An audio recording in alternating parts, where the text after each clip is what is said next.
Hi, it's Clark Reid, back with more tech headlines. If you like these reports, you could sure help us out by crushing that like button. And you can also subscribe so you know when each new report is posted. Prime Day is here, and if you weren't already up at midnight buying your favorite stuff at big discounts, some may be sold out by now. That said, there's still a huge number of deals that can be had the rest of the day and tomorrow. And Gadget.com reports that, as usual, deep discounts are available on Amazon's own hardware, all the Alexa-related devices. And besides Amazon's gear, there are other bargains. A 4-pack of Apple AirTags can be picked up for $65. That's 34% off, an unheard-of bargain. And you can also get an Anker Nano 5K Ultra Slim Power Bank. It's Qi 2 and 15 watts, and it's only $40, and that's $15 off. It is a Prime exclusive. A Google Pixel 9a mid-range smartphone is just $349. That's a whopping $150 discount. And also a Dyson V8 Plus cordless vac is $300. That's $219 off. Now, that's not the top-of-the-line Dyson, but I've been using one myself for several years. It works well, and it runs 40 minutes on a charge. I hope your place isn't so big you need to vacuum for more than that. If it is, maybe you need a maid service to come in. ChatGPT can now interact with a number of third-party apps right inside their conversations. According to MacRumors.com, initial partners include Spotify, Canva, Zillow, Expedia, Booking.com, Coursera, and Figma. Users can also activate that app by name. You can, for example, ask Spotify to make you a new playlist.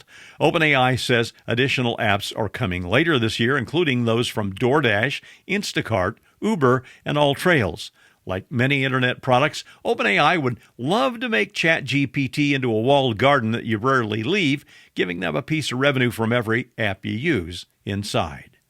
Governor Newsom has signed into law a bill that eliminated a loophole in the 2010 Commercial Advertisement Loudness Mitigation Act. The new California law bans loud commercials on video streaming platforms like Netflix, Hulu, and HBO Max.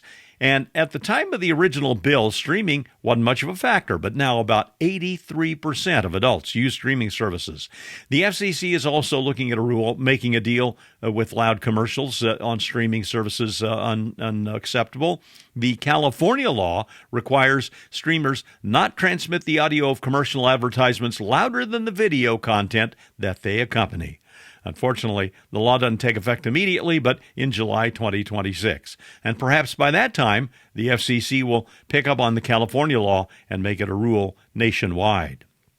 Another AI lying scandal, or as that industry has dubbed it, hallucinations. Consulting accounting firm Deloitte is coughing up a partial refund for a report that was full of fake citations. The firm had used ChatGPT-4o in creating the report. ArsTechnica.com reports that the so-called Targeted Compliance Framework Assurance Review was finalized in July and then published by a government department in August. The Aussies had paid $440,000 in U.S. dollars for it. It centered around a framework that the government uses there to automate penalties under the country's welfare system. An official from Sydney University noticed multiple citations of papers and publications that didn't exist. And the reports were updated then by Deloitte. Only 127 of the original 141 references in the reference list remain. The other 14 were fakes made up by ChatGPT-4o. I'm Clark Reid, and you're Technified for now.